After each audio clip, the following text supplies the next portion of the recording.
ഇനി ചോട്ടിയെ മുമ്പ് പരിചയപ്പെടുത്തിയിട്ടുണ്ടായിരുന്നു. ഒരു പ്രാവശ്യം കൂടി നോക്കി മനസ്സിലാക്കുക. യാക്ക് സാധാരണയായി യ എന്ന ഉച്ചാരണമാണ് ലഭിക്കുക.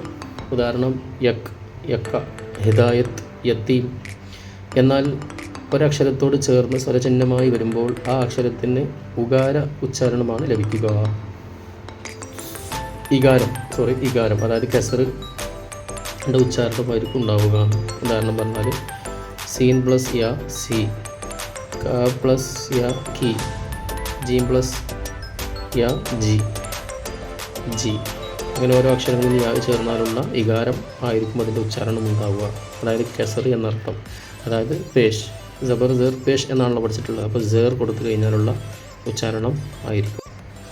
ഇനി ഓരോ അക്ഷരങ്ങളിലും യാ ചേർത്തിട്ടുള്ള ഉച്ചാരണമാണ്.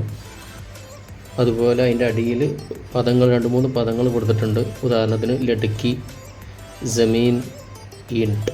ലടുക്കി എന്ന് പറഞ്ഞാൽ പെൺകുട്ടി, ജമീൻ എന്ന് പറഞ്ഞാൽ ഭൂമി, ഈൻട്ട് എന്ന് പറഞ്ഞാൽ ഇഷ്ടിക എന്നർത്ഥം വരും. ഇനി ബഡിയെ, ഒരക്ഷരത്തിൻ്റെ കൂടെ ബഡിയെ ചേർന്നാൽ എ ഐ ഉച്ചാരണമാണ് ലഭിക്കുക. ഉദാഹരണം സേ, സൈ, ജെ, ജൈ. മനസ്സിലായില്ലേ? ഈ അക്ഷരങ്ങളുടെ ഇടയിൽ വരുമ്പോൾ അക്ഷരമാലയിൽ യാ പോലെ ചേർത്ത് എഴുതുന്നു. ഇപ്പോൾ ചോട്ടിയെ ആയാലും ബഡിയെ ആയാലും രണ്ടും അത് അക്ഷരങ്ങളുടെ കൂടെ ചേർന്ന് വന്നു കഴിഞ്ഞാൽ യാൻ്റെ ഉച്ചാരണം തന്നെയാണ്. അപ്പോൾ ഇതിൻ്റെ ഉദാഹരണങ്ങൾ നോക്കൂ.